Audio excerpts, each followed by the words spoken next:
Hey, Doug. Hey, It's Doug. great to see you. Hey you guys, how you doing? Great. Okay. Good, good, We want to talk about the play. We want to talk about how you found it, great. how you got involved with it, your rehearsal of it, everything. Tell us a bit about the play.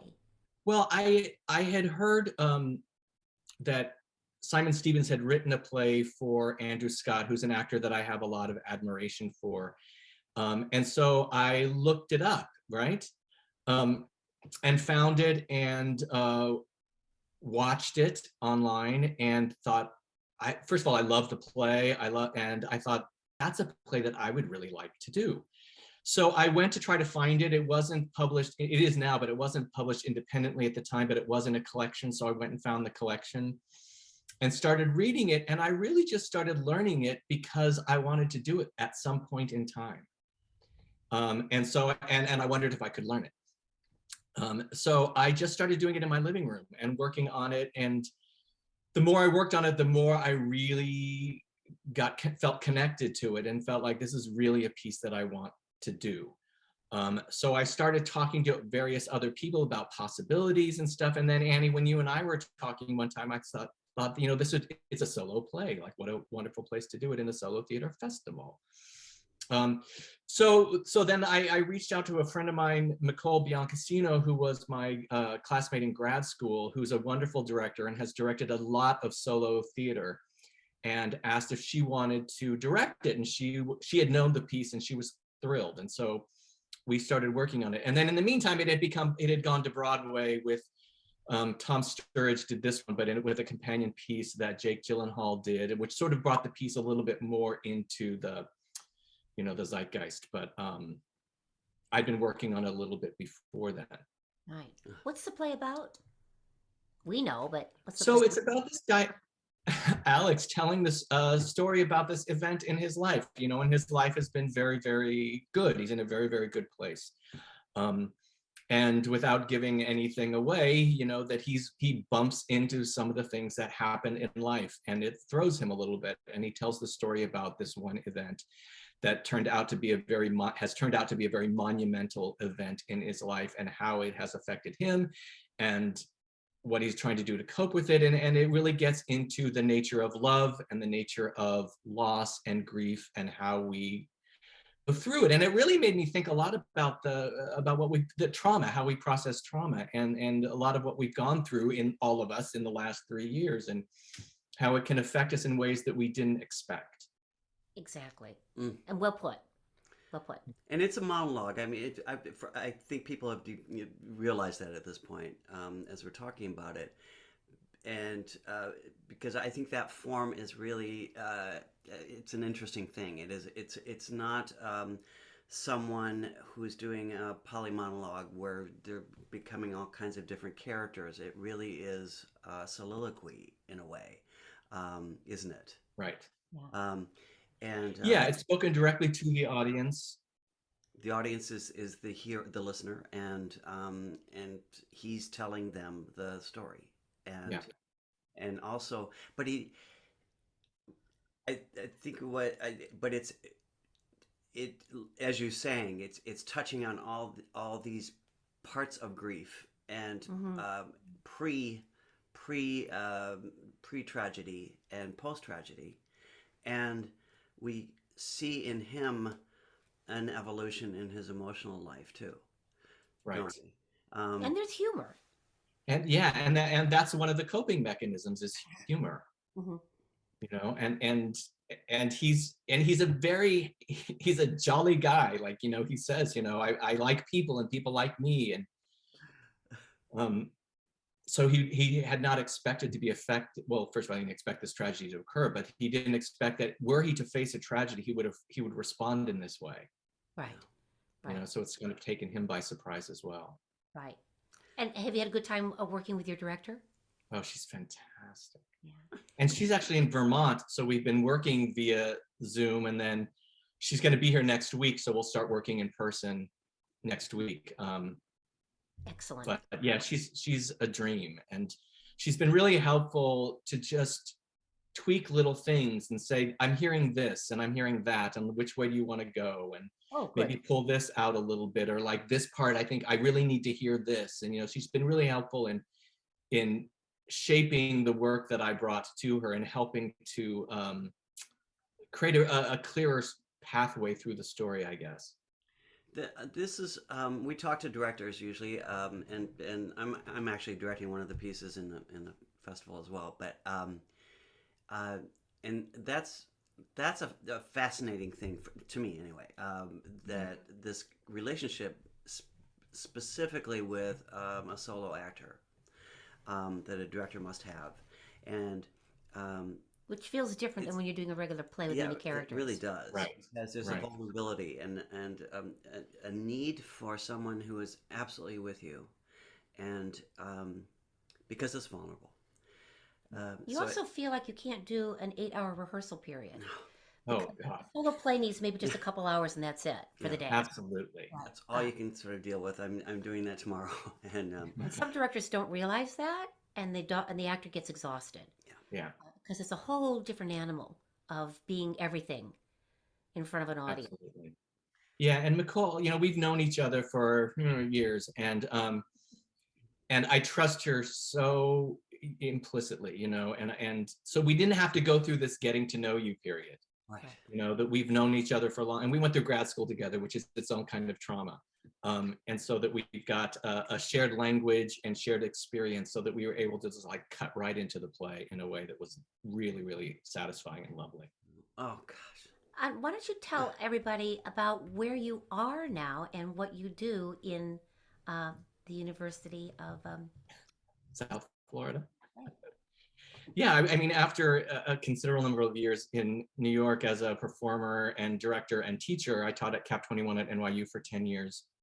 I wanted to get a full-time faculty position, so I started applying, and I ended up in Tampa, Florida at the University of South Florida. I actually live in St. Pete, but I teach on the Tampa campus, and I'm a professor of theater there. I teach performance, and I am head of the musical theater division.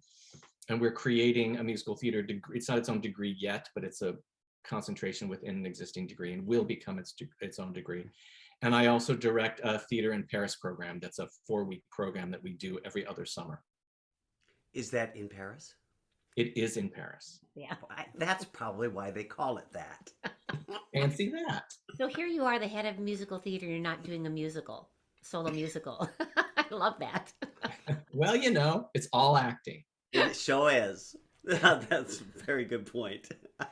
And I love what's happening with the school because you're there now. I love how it's expanding. The program is really it's an exciting school to be a part of now. Yeah, that the university itself is going through a lot of changes. We're getting a new president. We have recently got a new dean. We're getting a new director for the School of Theater and Dance, and it's opening up everything. I mean, I feel like I came here right at the time when everything's like, let's open it up. We kind of got hamstrung by the pandemic a little bit, but what that's sort of done is like condensed our energy so that now we're getting let out of the gate and we're like, let's go.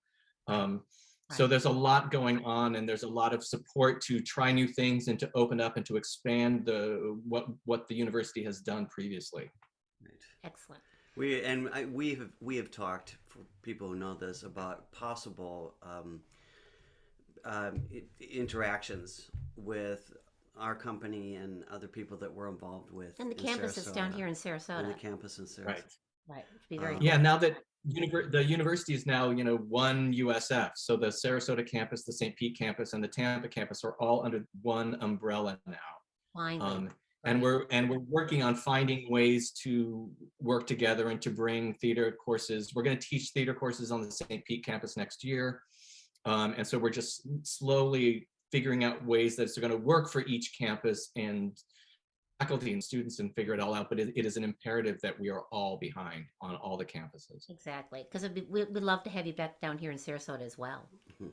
So this play is only about 30 minutes long.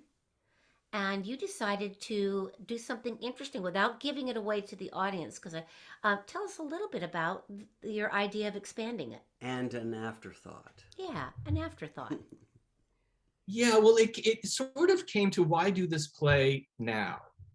you know, and I thought that getting back to live theater and what's the benefit of being in the room again, you know, after we've been shut down for a few years. And I thought there's an intimacy and a vulnerability that happens in the room, like to be in the room with people, and that we've all been by ourselves, you know, in a large, even if we're just within our households, but we've been locked down and processing going through these events by ourselves.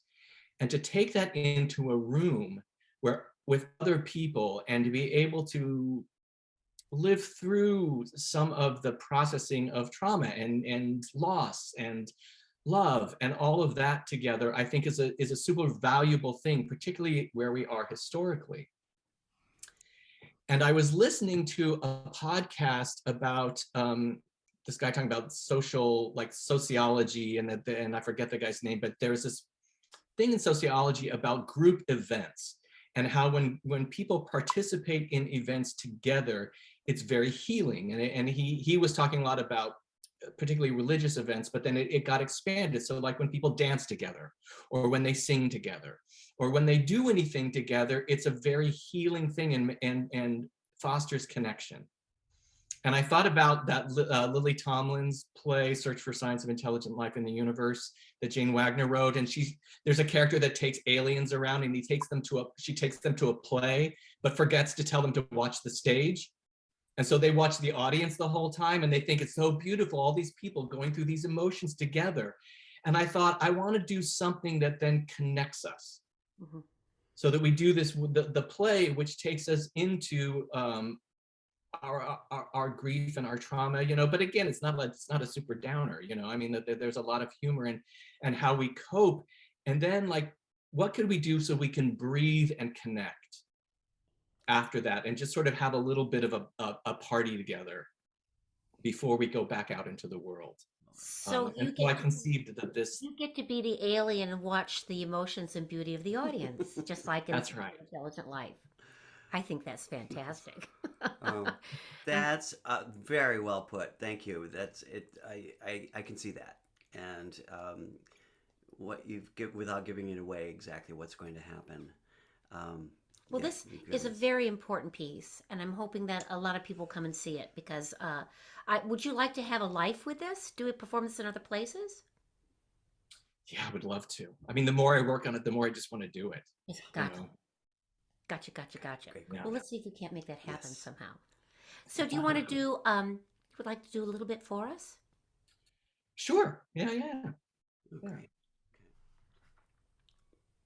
We go there to his house for our holidays every year. We did used to drive. 3 years straight, we drove all the way down from London without stopping. We took the driving in turns, and we both promised to help with the navigating, but neither one of us needed it. We did it fine. But when Lucy's born, we start flying, because that drive is not fair to a baby. And he buys us tickets. Now, you can get flights to Carcassonne for dirt cheap, but he pays for us to fly into Nice, and he hires a car for us when we get there. Now, the first time he meets her, he takes her by surprise a bit. He comes looming up behind her, and he's got these glasses, these big old glasses, and he's a very, very tall man. And he takes her by surprise, and she screams like living shit, believe me. And it takes her about 3 weeks to recover from that, but she does. And that's when she starts with this shuffling across the room to him and holding out her arms and making a noise that basically means, put me in your lap and tell me a story, you funny old fucker. I don't care if you're meant to be weird. I don't care if you're meant to be scary. I don't care what anybody says about you. I want a story, and I want it now. Who could resist that? That was fantastic. I can't wait for you to come and join us on campus at New College. I can't wait. I can't wait too. I'm so excited. Great. Thank you so much. Yep.